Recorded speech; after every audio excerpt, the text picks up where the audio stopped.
Ministra, perdone que insista en su planteamiento, estoy completamente en desacuerdo con el mismo, perdóneme usted, porque aquí no se trata de declaraciones o no, no se trata de política, se trata de que si en efecto no se tuvieron los recursos, eso es lo que ha traído como consecuencia el alto índice de contagios que hay en el Ecuador, lejos de la política. Y por eso le pregunto directamente para escuchar cómo... Permítame.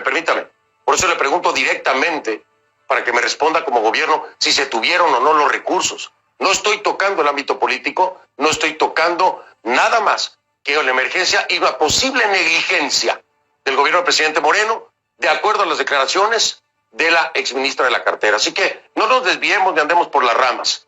Aquí le pregunto yo, dice ella, no tuvieron los recursos suficientes. Incluso menciona que no estaba de acuerdo en que se le impusieran funcionarios sin conocimiento. Esto no tiene nada que ver con el ámbito político. Si son dos realidades que se comprueban, ese es el resultado, la negligencia de lo que hoy están viviendo los ecuatorianos. Así que perdóneme, ministra, su respuesta no me convence y creo que los ecuatorianos tampoco. ¿Podría ser más clara?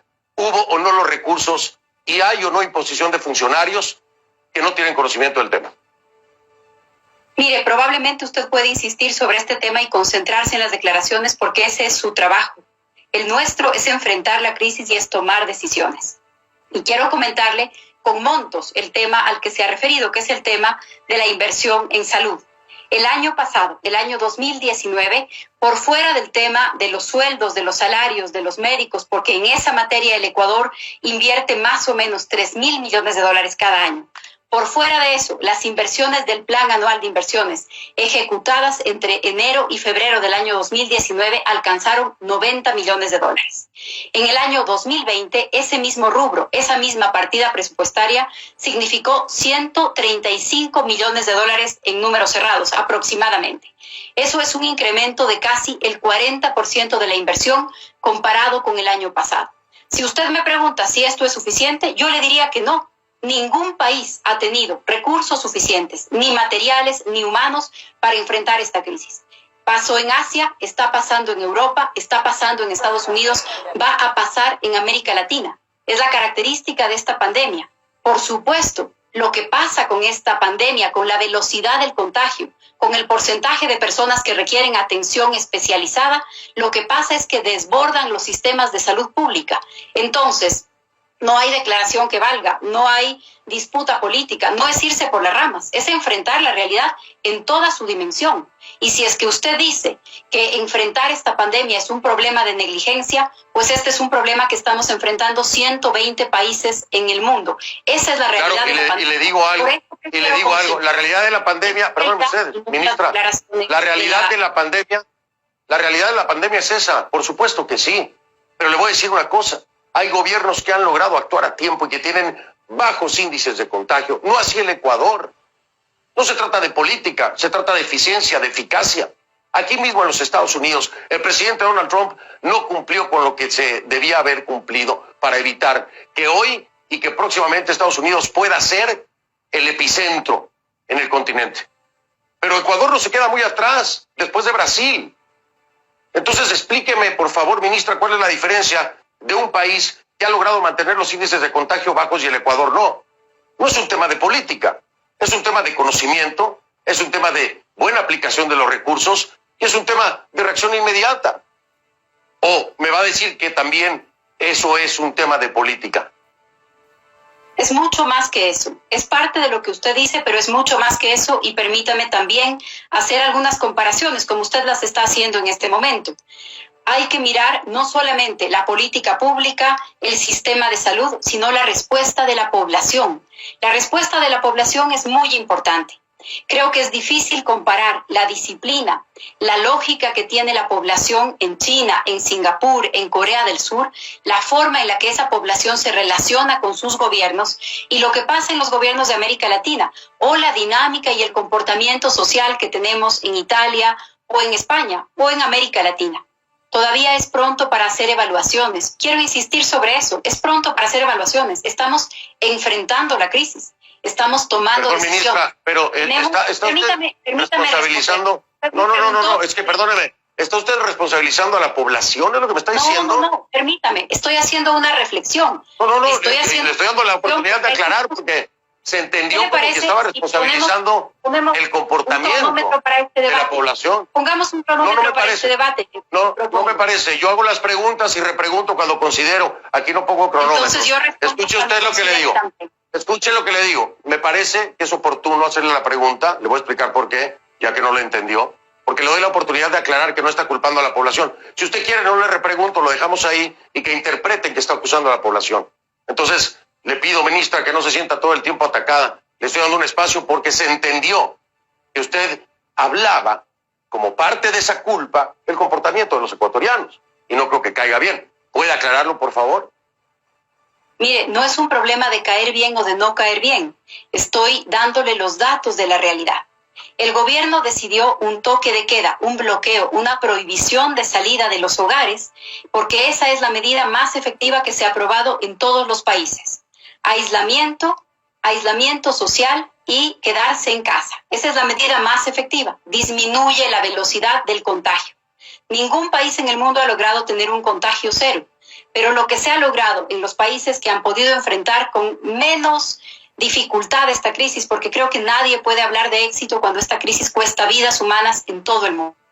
Pero en donde mejor se ha podido enfrentar esta crisis es en donde se logra disminuir la velocidad del contagio para que el sistema de salud pueda responder. ¿Cómo lo ha procurado hacer el Ecuador? Con un mecanismo de aislamiento y de distancia. Eso es lo que hemos estado implementando desde hace más o menos 12 días, con medidas graduales según la necesidad y también con medidas diferenciadas según la realidad de cada provincia. Hasta hace 2 días, el número de personas detenidas por incumplir las medidas del gobierno creció con más velocidad que el número de personas contagiadas. Por eso de ninguna manera me refiero a un prejuicio o a un culpar a alguien, porque además no se trata de culpar a nadie. Nadie contrae una enfermedad o se pone en riesgo queriendo hacerlo a propósito. Pero claro que se puede identificar cuál es el comportamiento de una población o cuál es el comportamiento de una sociedad. Y le estoy dando de nuevo un dato concreto. De acuerdo, estoy completamente de acuerdo con usted, ministra. Y de hecho, en este programa he llamado la atención a toda la gente irresponsable y absurda que no entiende que debe colaborar porque estamos todos montados en el mismo paquete. Y si no todos nos ayudamos, todos nos hundimos. Eso es claro. Pero aún no acabo de entender cómo es que el Ecuador tiene más de 1.200 casos por debajo de Brasil. Si me ha dicho lo que me ha dicho, hay recursos, me ha dicho que las cosas se han hecho bien. ¿A qué atribuye entonces usted que se esté en segundo lugar prácticamente en Latinoamérica en cuanto a contagios? Explíqueme, por favor, para entenderlo. ¿Cuáles son los factores que han llevado al Ecuador a esto? Como le digo, todavía es muy temprano para hacer valoraciones, para hacer evaluaciones. No se trata solamente de comparar el número de casos, se trata también de mirar en cuántas semanas vamos a poder controlar el crecimiento de esta curva. Tomamos medidas hace varias semanas, empezamos con las primeras medidas. Las de aislamiento cumplen ya más de una semana y esperamos ver algunos resultados en los próximos días. Los resultados no van a hacer parar los contagios. China llegó a contagio cero, a su primer día de contagio cero, si no me equivoco, en la jornada 54 o 56, después del bloqueo total. Entonces, no podemos a 10, a 12, a 14 o a 7 días, porque los países de América Latina tenemos diferentes días de que haya empezado el contagio en nuestros países. Por supuesto, pero tampoco se puede hacer una comparación con China cuando el epicentro fue Wuhan.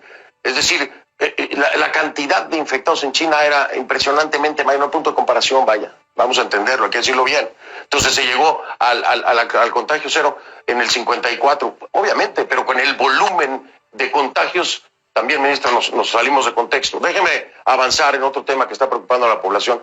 Es el tema de los cuerpos. Desgraciadamente se están llorando a muchos ecuatorianos y este tema también es delicado en cuanto a contagio. ¿Qué se está haciendo con los cuerpos? De acuerdo a la información, deberían de cremarse. Están logrando acordar con empresas privadas para hacer esto. La gente tiene que pagar por estos servicios o el gobierno está tomando esa responsabilidad.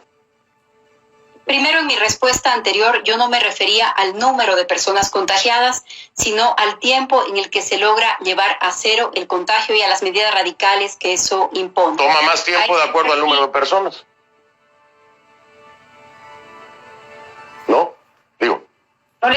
No le escuché porque además la conversación a través del Skype no es la más sencilla.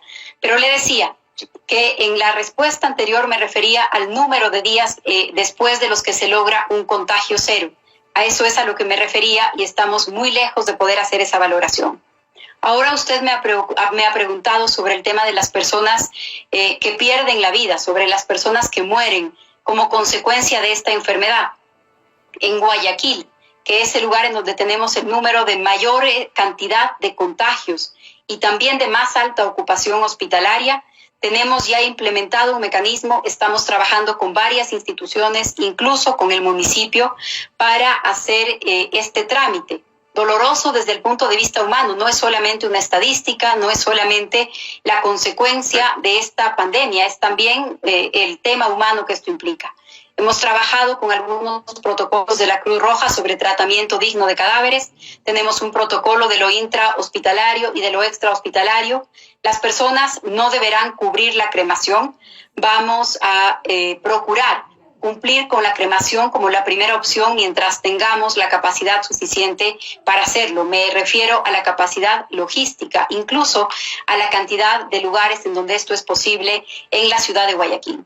Hay otras provincias en donde no existen crematorios, hay protocolos diferentes para esto y tienen que ver con los temas de salud, de salubridad y también con este tema humano que le he comentado, porque además quien muere por una enfermedad relacionada o como consecuencia del coronavirus, lo más probable es que sus seres cercanos y que su familia también estén en aislamiento.